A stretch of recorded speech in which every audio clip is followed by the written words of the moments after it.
Well, hello, everybody. Hey, wow, thank you. Hey, it's my pleasure this morning. I get to introduce our special guest musicians today, this dynamic duo over here, Bettman and Halpin Band. They have been making music for nearly 2 decades together, rocking the world, and they're here to rock with us this morning. It's so great to have them. I got to meet them at Unity Columbine at the beginning of the summer when I was speaking there. They're fantastic. So let's give them a warm, mile-high welcome.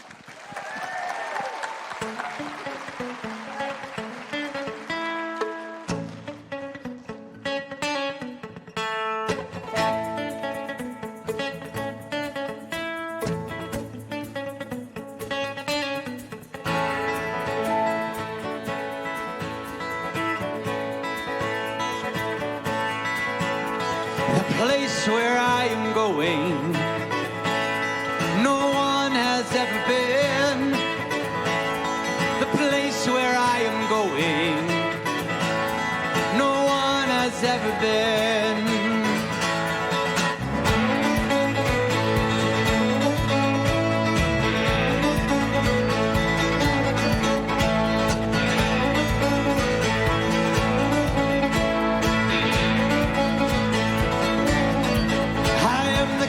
Of a ship floating in the desert sands. There's water in the distance saying, catch me if you can. I am the king of a castle built on the ocean floor, and I am standing on a drawbridge knocking at my door. The place where I am going, no one has ever been. The place where I am going, no one has ever been.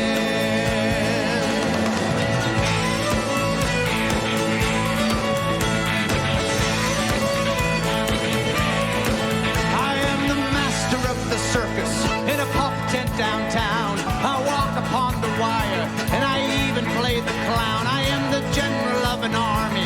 All the soldiers look the same, and I am not a child.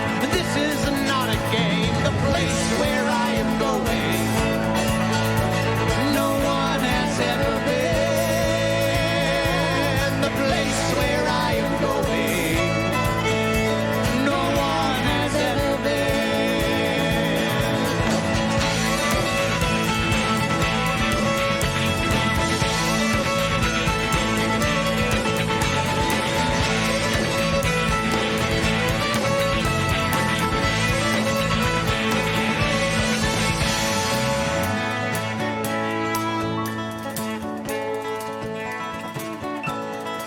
I am the son of a father.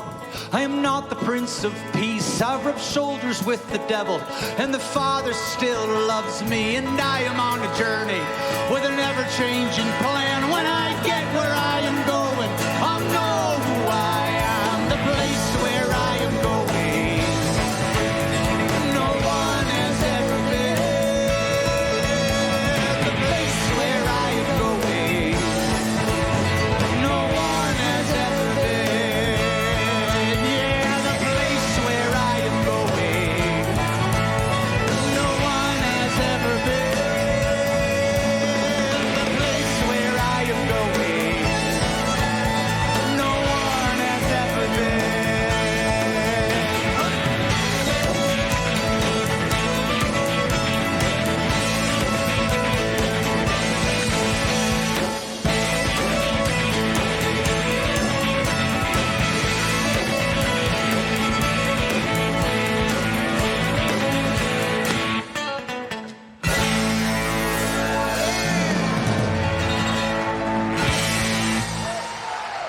Thank you. Thank you. Yes, yes, yes. Thank you, Stephanie. Thank you, Luke. Thank you, Mile High Band. Awesome. Good morning, everyone.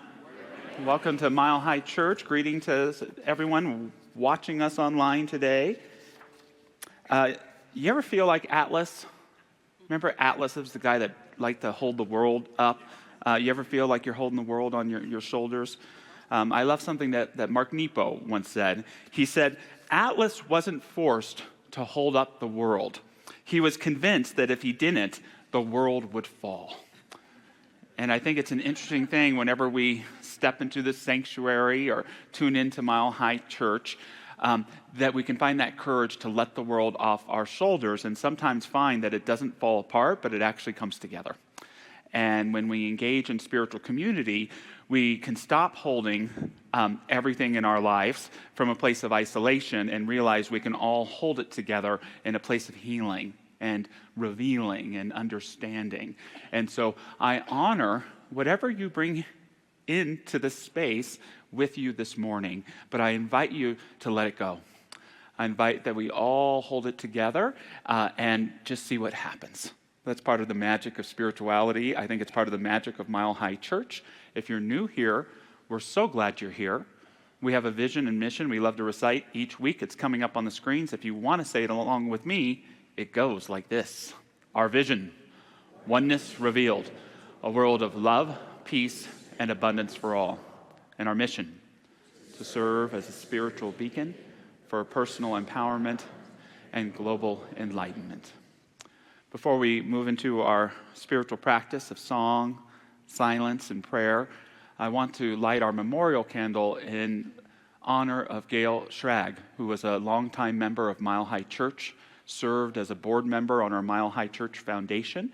We celebrated his life here the weekend before last, but I wanted to make sure that we took the time to honor his spirit, to honor his contributions to the spiritual community, and to send our hearts out to everyone who is grieving his loss and who loves him, knowing that our hearts are indeed with them.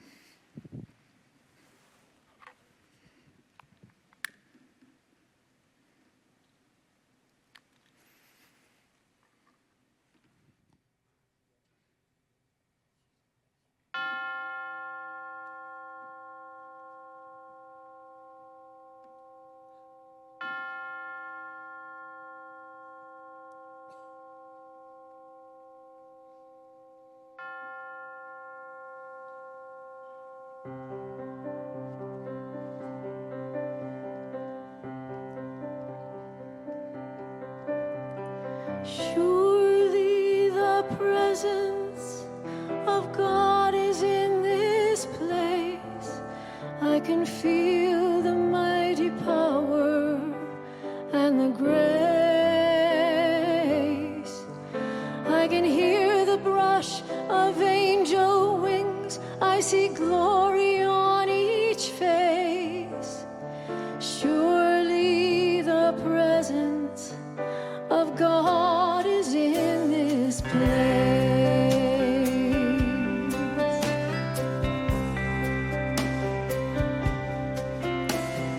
Surely the presence of God is in this place. I can feel the mighty power and the grace. I can hear the brush of angel wings. I see glory on each face. Surely the presence of God is in this place.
Don't you feel the peace, the joy, the love that fills this space right now? And then moves down into each of our beings to be a part of who we are, that peace, that love. All of that is available to us at all times. And I'm so thankful to know that at this time, on this Sunday morning at Mile High Church, that we can feel that power of the divine within this dome and within the sound of my voice over that virtual field, because God is all there is. God is all there has to be, no matter what the appearances of this world may show up as. Because God is perfect peace. And so the universe's central focus is peace. And so that means for each of us, our central focus is peace. And so as things come at us from the external world, we can go back to that space of peace and remind ourselves that that is what we are intended to be, and allow peace to reign within us, so that as we leave this beautiful sanctuary, that we step out into the world as a beneficial presence for peace. And one by one, we affect change in this world. I know this is the truth. And I thank God that each of us is here at this time on planet Earth to be able to express peace now. Thank you, God. And so it is.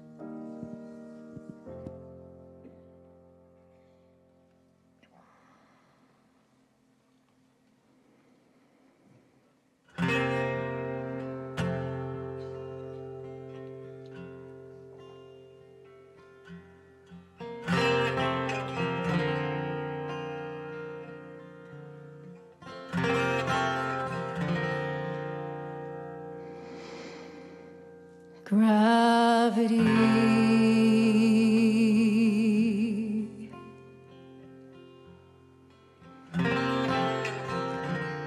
You have a hold on me. No matter what I do,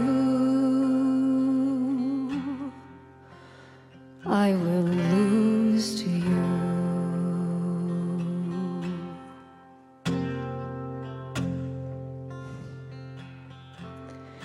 Nothing to choose but gravity.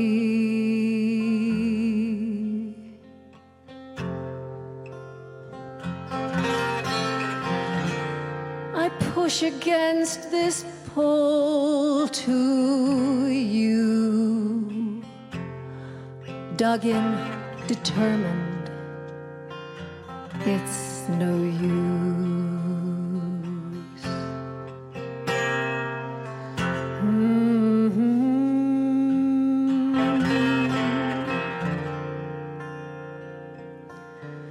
Gravity. No matter what I do, I am pulled to you. I fight with all of my might, and you will win. But inside I'm flying. Inside I'm floating, weightless, waveless,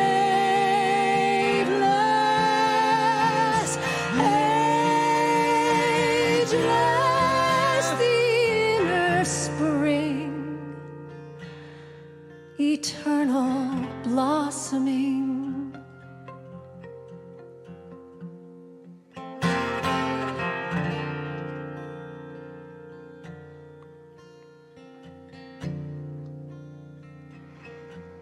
gravity.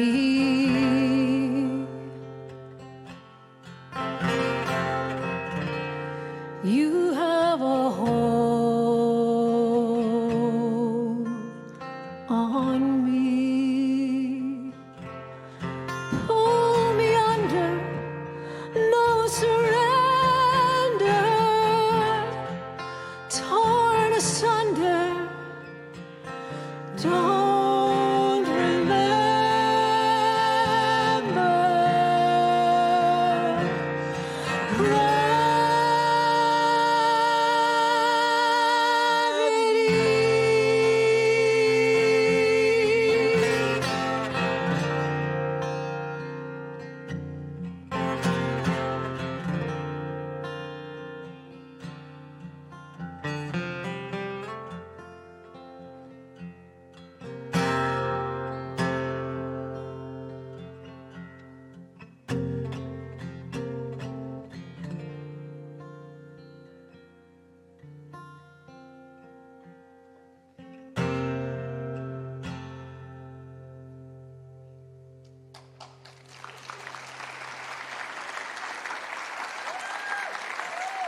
Thank you.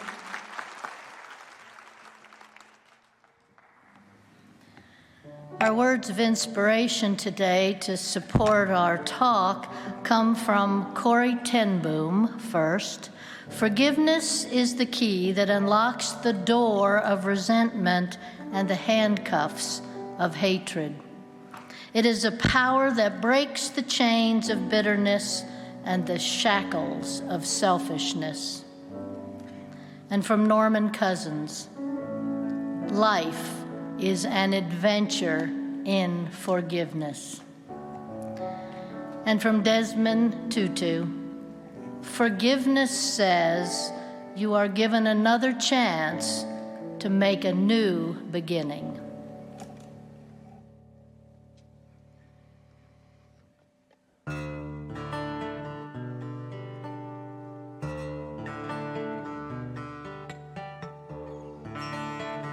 You need to know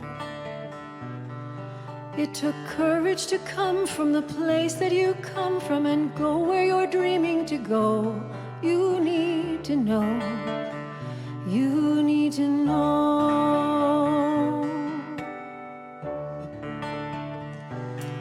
There are voices of doubt like the tides of the ocean. They gather like shells on your shore. Don't listen to them anymore. You need to know.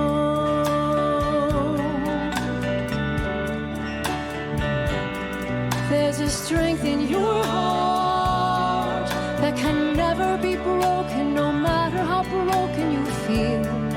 There's a crystal of courage that holds you together, no matter how tossed on the wheel, no matter how lost you may feel. You need to know. You need to know. My love follows wherever you go. You need to know.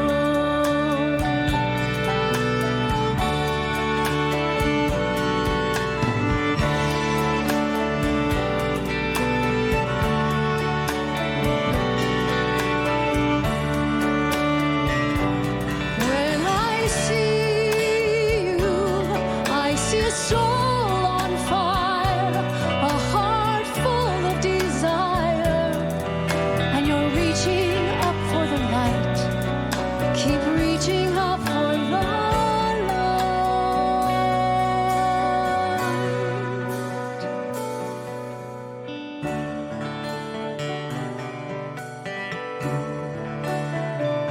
You need to know. My love follows wherever you go. You need to know.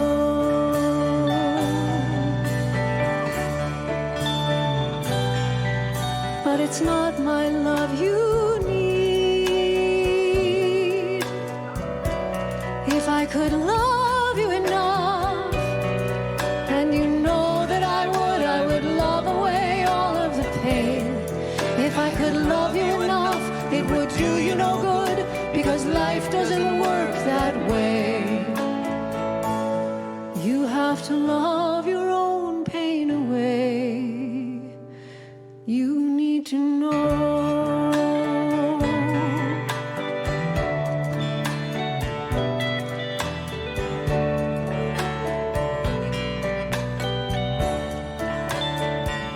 You need to know.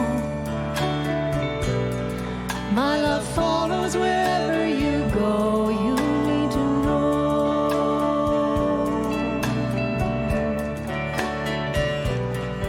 My love follows wherever you go. You need to know.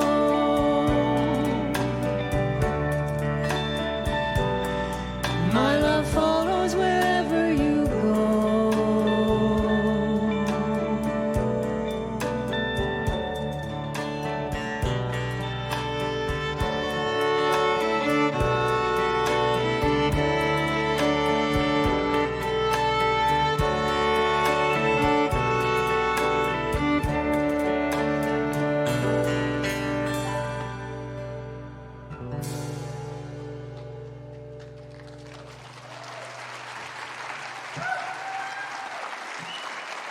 Thank you. Thank you, Stephanie. Thank you, Luke, for choosing to share your gift with us this morning. I know that you have some product here that we can take home with us as well, and so grateful to have you here. Thank you to our Mile High Band, Randy, Bijou, Josh, Rob. Thank you to Laura Berman, who's been creating great music for us.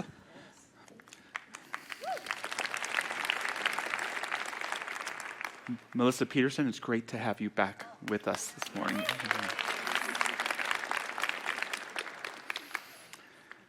Valerie Kaur is coming October 3rd, Friday night, and I wanted her to share here because she wrote a tremendous book called See No Stranger. And some of you may be like me, and I look at our country and I see separation. I see separation, and I even come to believe that people who think other than I do and have different ideas about the solutions that face our country than me are other than me. And then I watch media and watch other politicians say mean things about them, and I get into it to the degree that I begin to dehumanize them in my own mind.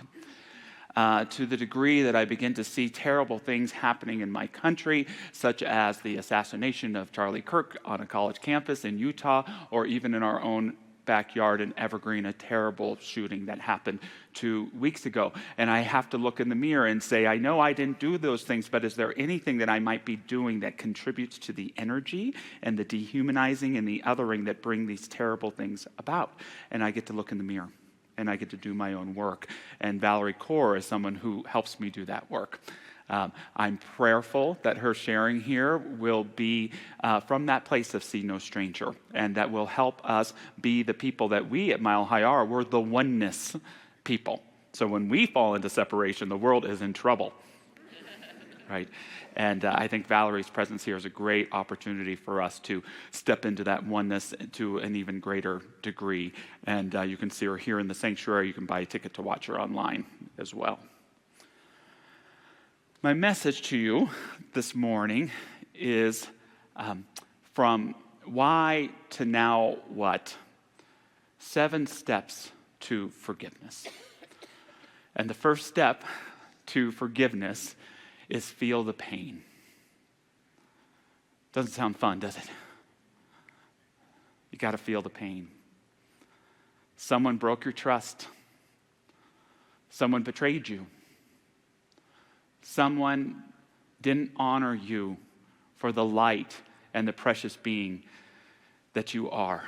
That someone may have been another, it may have been yourself. I am so sorry. I am so very sorry that happened to you. I've learned this past year especially that pain is not a straight line. It doesn't have a clear beginning, middle, or end. It orbits in the cosmos, and I come back around it again. It changes and transforms as I change and transform.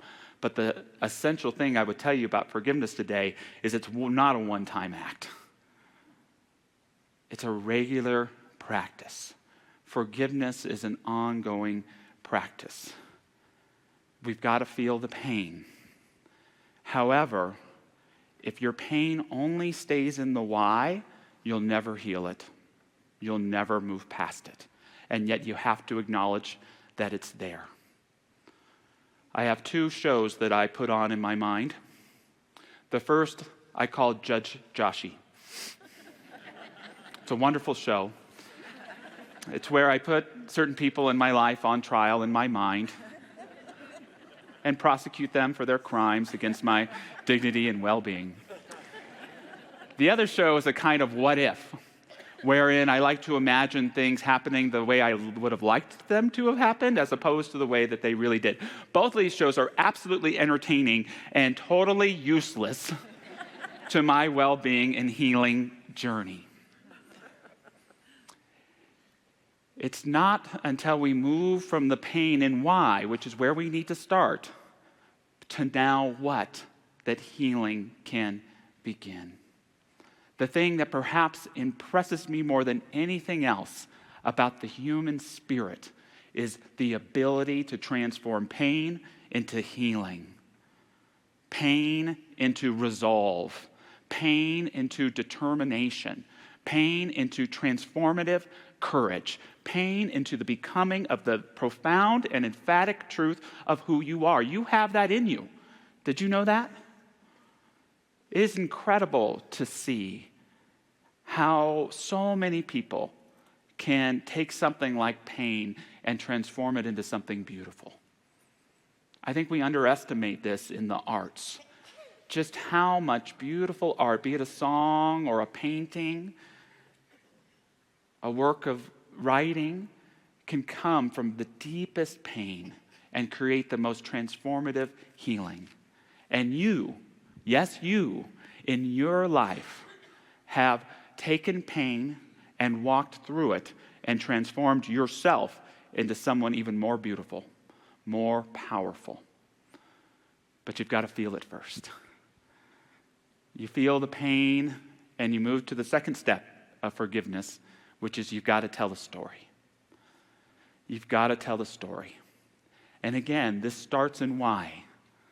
I have to tell the story of what you did to me, of what I allowed to be done to me, about what happened. I have to be present to the pain. But here's the trick.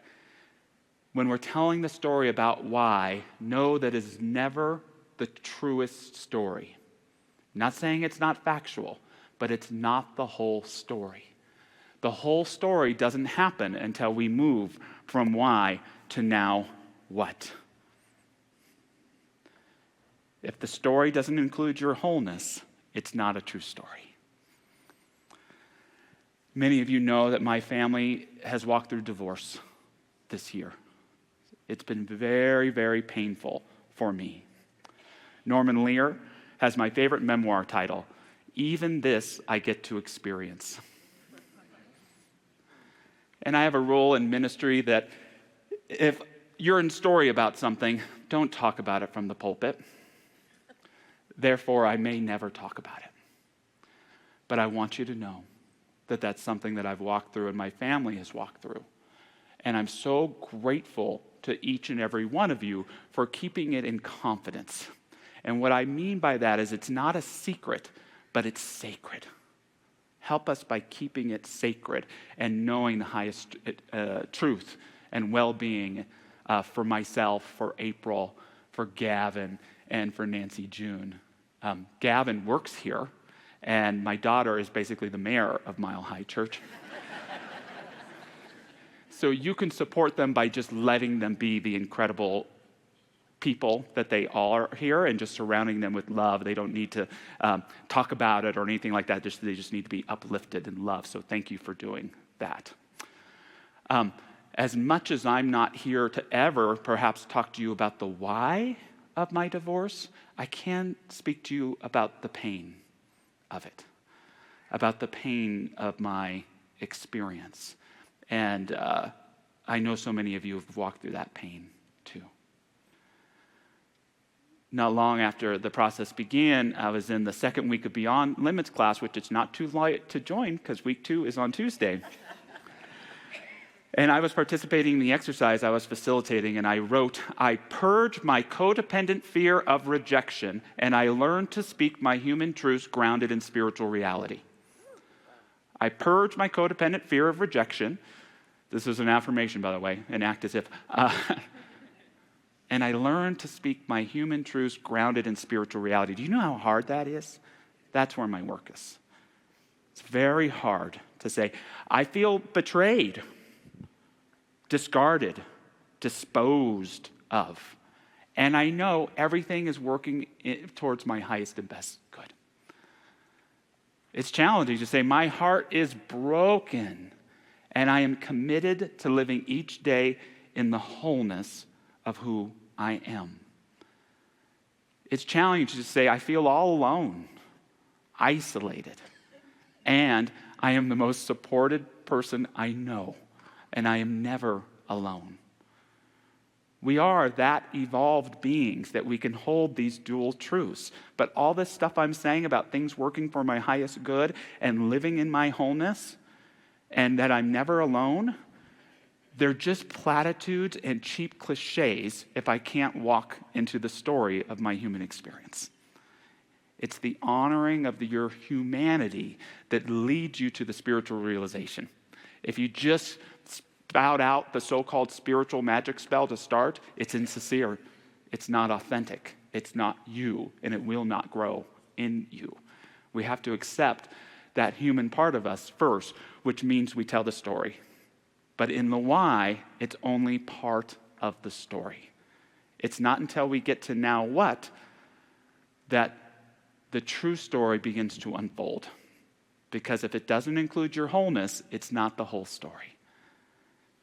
When we embrace our wholeness, it's then that healing begins. It's then that the forgiveness starts to take care of itself. Step 1, feel the pain. Step 2, tell the story.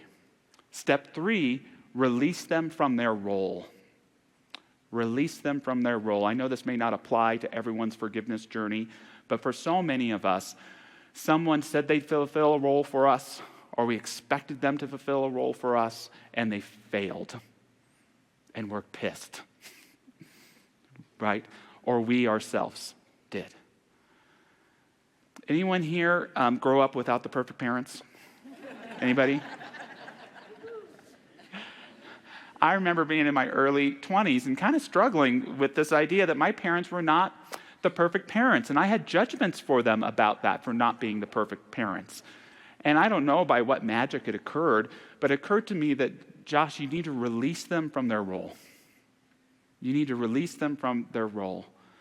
And it was an amazing experience to not see mom and dad, but to begin to see Mike and Lori. And the first thing that happened is I became incredibly fascinated by Mike and Lori. I wanted to know everything about them.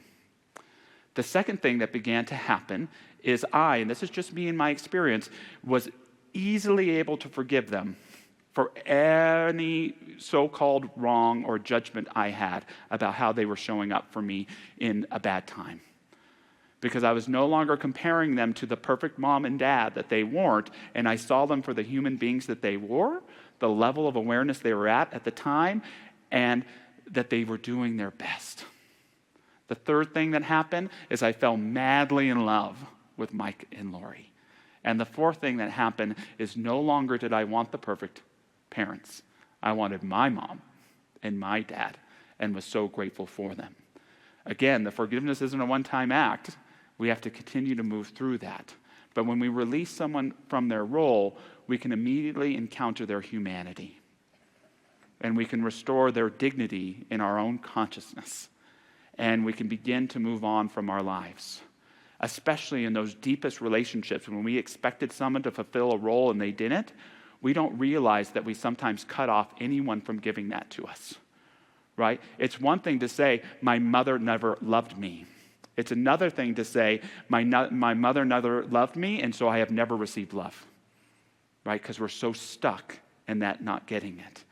But when we can open back up to the universe, to life, providing for us the highest and best people to fulfill those roles, we can let that love in, and we can take all that love that, yes, we've been too afraid to give that it may be taken for granted or dismissed or rejected or not properly processed.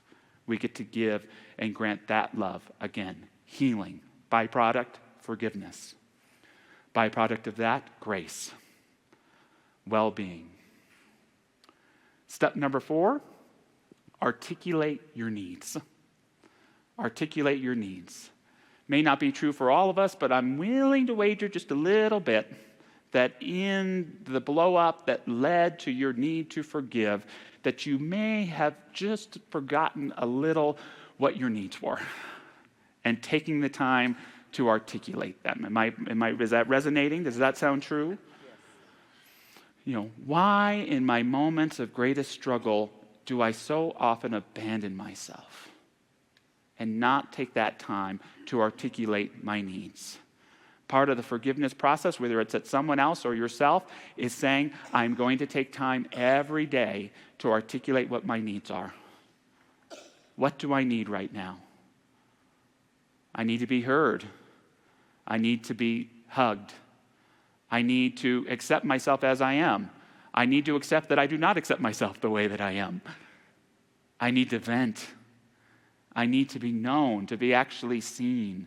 I need to be uplifted. I just need to let my hair down and relax. What do you need right now?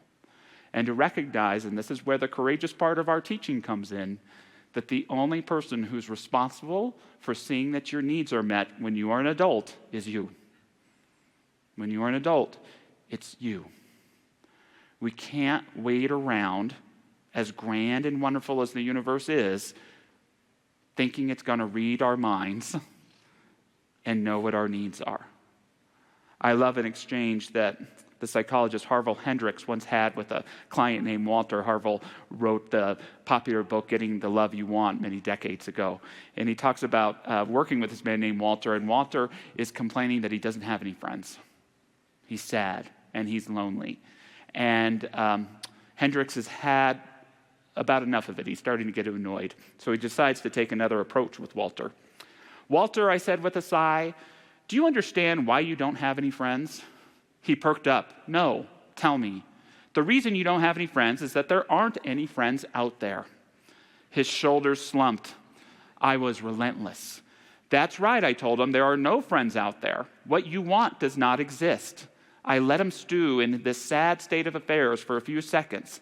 Then I leaned forward in my chair and said, Walter, listen to me. All people in the world are strangers. If you want a friend, you're going to have to go out and make one. In the same way, we can't think that the universe is just going to know what our needs are. It has imbued us with the ability to articulate what that is. And when we can articulate our needs, we can learn to give them ourselves by asking for support, by taking care of ourselves, by being willing to then engage in this creative universe to make those friends, to make those connections, to have that healing. But if we're only staying in why, we're only staying in that past pain, we're never moving forward. We're hitting again and again our heads at the end of a chapter that is sad and lonely, missing out on turning the page into the new chapter that's ready to bring us into a greater way of being ourselves, to articulating our needs and getting our needs met. Step 5 is redefine your boundaries. Redefine your boundaries. I'm willing to wager a little bit as well. Not that not having the right boundaries, or there's no reason for anyone to do anything bad to you at all, ever. But when things get blown up in our lives, it's an opportunity to say, where do I need to redefine my boundaries here? Boundaries aren't the walls that keep people out. They're the guidelines that help us grow closer with people, that help us build trust, that help us build intimacy and closeness, which is how we grow and have transformational relationships. The more boundaries you're aware of, the more self-aware you are.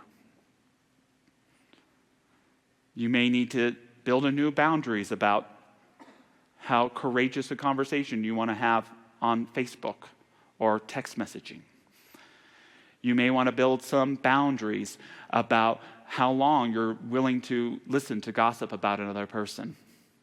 You may want to build some boundaries about how you want to show up as a person and be seen and supported. One bit of homework for you, I invite you, it only takes 5 minutes, and it's a 2-part question. The question is this, is when you are in a room alone with someone, what are the things they say and do that make you want to grow closer with them? What are the things that they say and do that make you want to grow closer with them? And what are the things they say and do that make you want to get up and leave the room? They're both equally important. Those things that draw us in, those things that warm our hearts, are the things that we are called as well to practice towards others.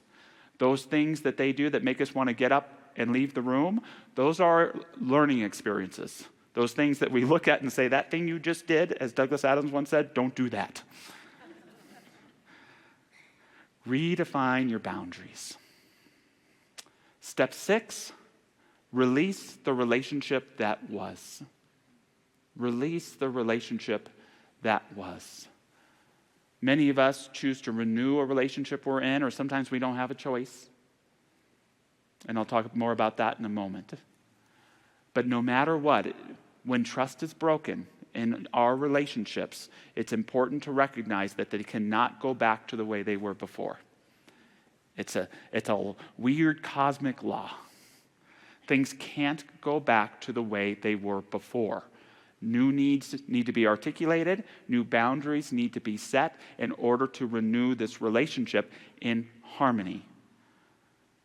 So we are called in so many ways to release the relationship that was. And for those of us who love the people that we're forgiving, we can build a relationship that was even better than before. You don't want to go back to the way that things were. We want to build something new and healthy and beautiful. Forgiveness is interesting because I would argue that it's ritualistic.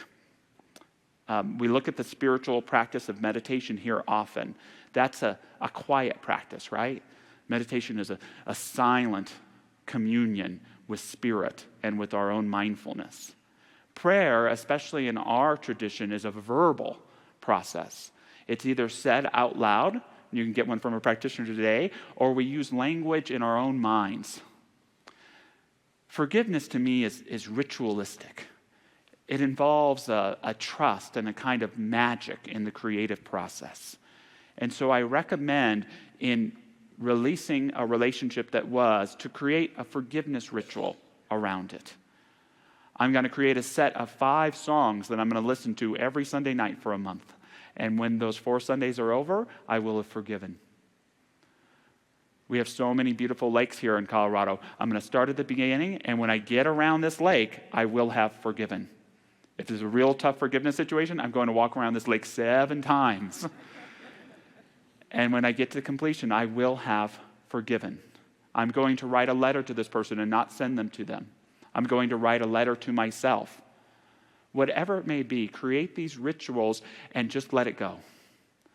And the byproduct of those is often that grace and forgiveness that we're seeking to create. It's not a one-time event. We may have to do more rituals after that, but that process helps us release the relationship that was and step into something brand new.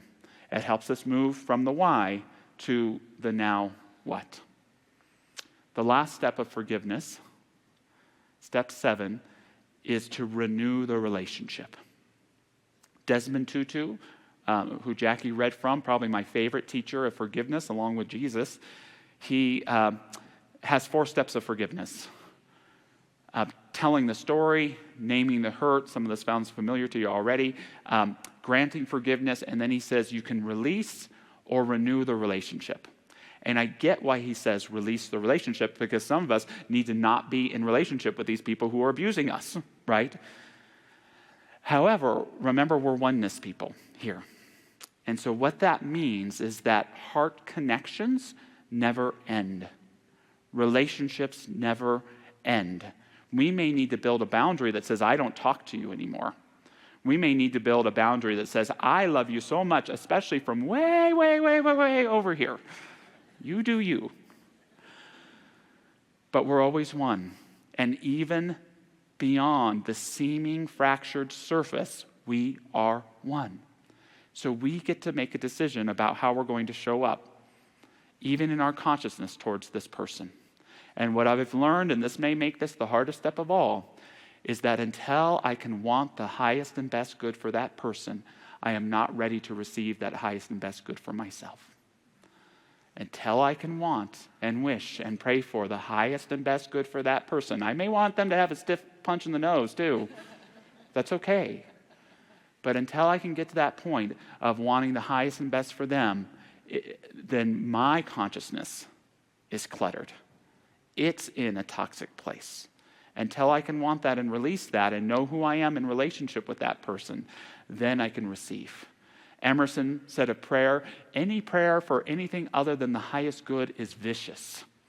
And it speaks to this idea that when we pray for ourselves, at some level, we want everyone to have the same good. We want it to look a specific way for us, but we want everyone to have their good. And we can want that for others as well, while honoring the pain of our experience. But we have moved from why to now what, and we are choosing for ourselves a better life. Paul Ferrini said, yes, your compassion must go this deep. There is no human being who does not deserve your forgiveness. There is no human being who does not deserve your love. Not easy. None of this is easy. But you have a life to live. A life of wholeness. A life of freedom. A life of remembrance. A life of resilience. And by moving through these steps, you don't have to do the forgiveness yourself. The forgiveness is the byproduct of doing just what we've talked about today. And it's then that we can find that grace, the healthy relationships we're wanting to have, and we can love ourselves in the process. I have a little forgiveness practice as a little ritual, a little mantra. You may choose to participate in it today by bringing to mind someone you're ready to forgive. If you're not ready to forgive them, this process will drive you crazy and it will make you hate them even more. Okay? You got to mean it and take your time. It's okay if you're not there yet. It goes like this. I love you. I forgive you. I wish you well. I wish me well. I love you. I forgive you. I wish you well. I wish me well. Know that this is something you can say to someone living or who is no longer with us. I love you. I forgive you. I wish you well. I wish me well. As we move into prayer today, invite our prayer practitioners to stand and join me who are available after service for prayer. And I begin by sharing a prayer from Ernest Holmes. I am not concerned about what happened yesterday. I know that today everything is made new. I let go of all sense of limitation. I divorce my thought from any belief in lack. I repudiate the idea that I'm poor, weak, sick, or unhappy. New conditions are being created for me. Conditions of harmony, happiness, peace, and joy. All circumstances and situations are being harmonized. Wherever I go, I shall meet peace, joy, and happiness. Whatever I do shall be done with reason and intelligence. I shall be surrounded by friendship, by beauty, by right action. My whole being responds to this conviction. I accept my freedom. And so in this prayerful freedom, I know that I have the opportunity. I have spent the time that I have needed in why. I've gone over it again and again and learned everything I can from why. It is time to move into now what. And in this now what, I know there is a greater story unfolding in my life. A story of peace, of harmony, of love, of well-being, of connection. Knowing for each of us that the love that we were incarnated into this being with is something that has never left us, but it gets stuck. It gets stuck in bad memories. It gets stuck in missed opportunities. It gets stuck in self-rejection and self-abandonment. Let us just call all of that love back. May we feel in this moment all the love that anyone has ever had for us and all that we've been able to muster for ourselves and this life along the journey. And we allow this love, through this power of forgiveness, to be renewed, to be present right here, and to be the central creative driving force in our lives. Allowing this to be so, I speak a word of harmony, of healing, of rejuvenation, and of wellness, and of an unconditioned joy for each person who is participating in the consciousness of this prayer today. We let it be. We let it become. And so it is.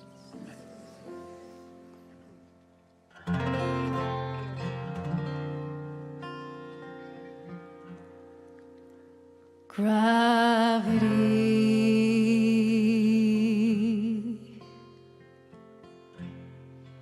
you have a hold on me. No matter what I do,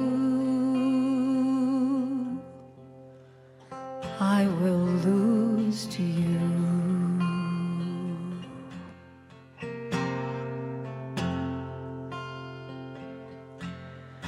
Nothing to choose but gravity.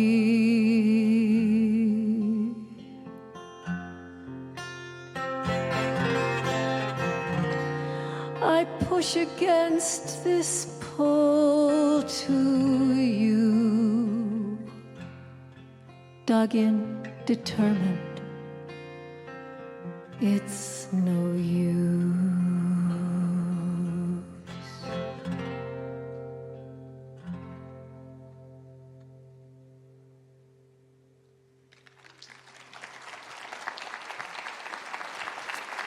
Beautiful. Thank you so much. As we move into our time of offering, I get to do a little honoring today of Mr. Todd Graves, who is celebrating 20 years of service to Mile High Church. And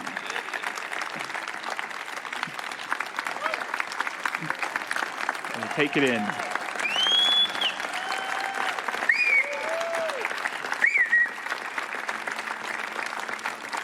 Taking care of this campus is not only something that Todd does an incredible job at, but he treats it like a spiritual practice.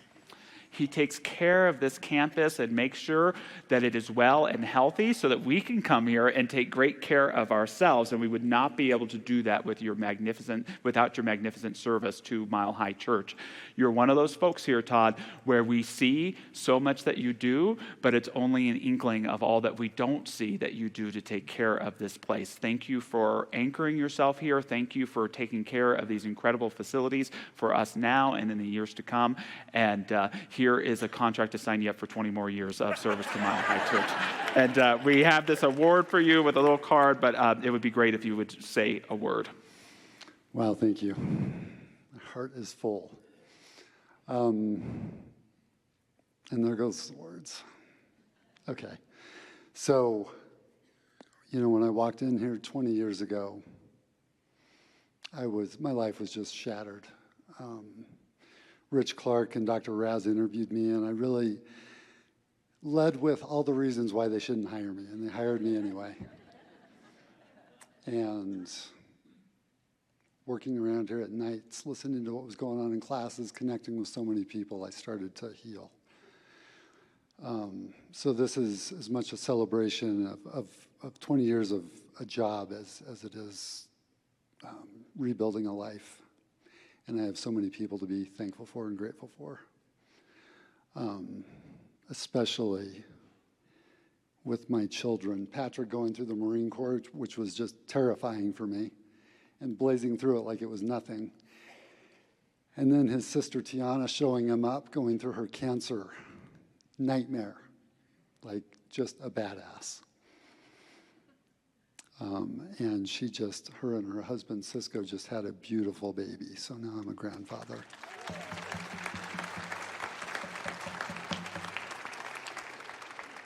So I'm grateful to all of you, to staff, for being part of this community, for God backdooring me into a church. Thank you. We're so grateful for you, Todd. Todd Graves, everybody.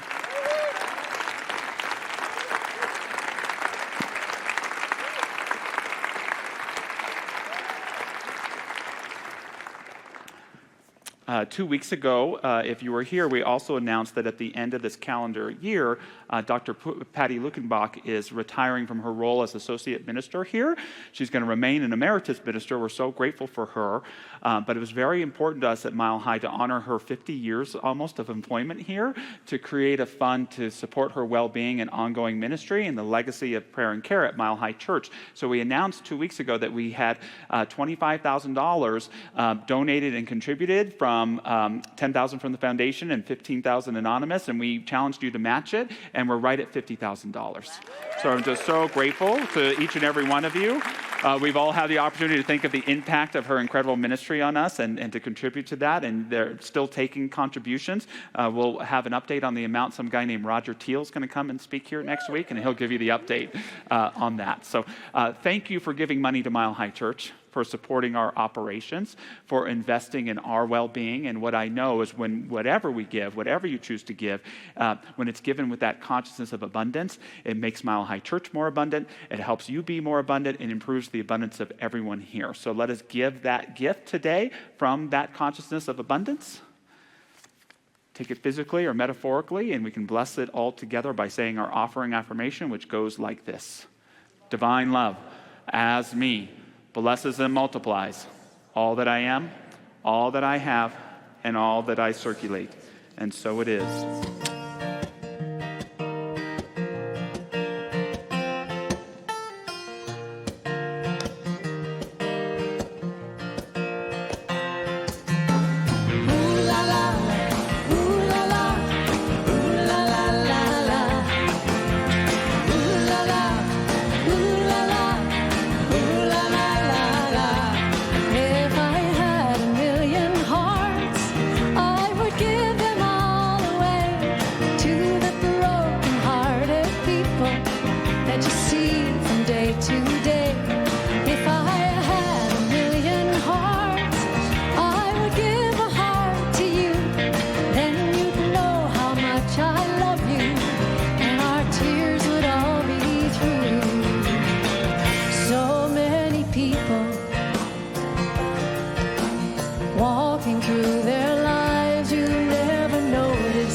Love must be earned.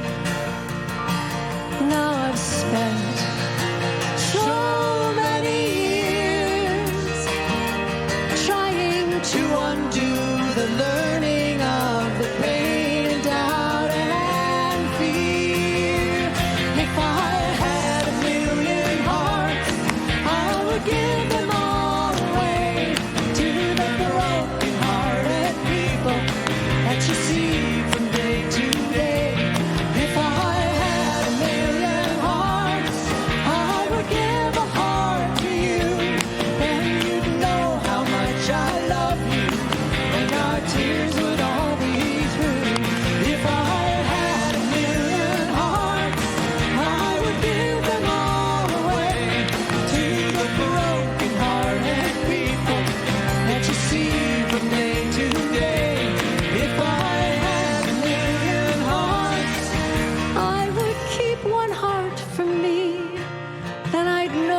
how much you love me, and I'd finally be free. Everybody sing! Ooh la la, ooh la la, ooh la la la la. If I had a million hearts, ooh la la la la. If I had a million hearts, ooh la la la la.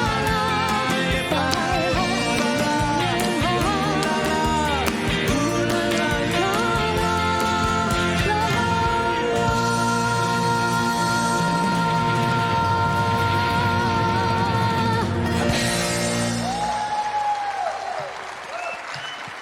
Thank you. Thank you, Stephanie and Luke. And they have a website you can go to purchase their product. And we also have product in the lobby on this end, so they will be there to greet you. And thank you to our wonderful band.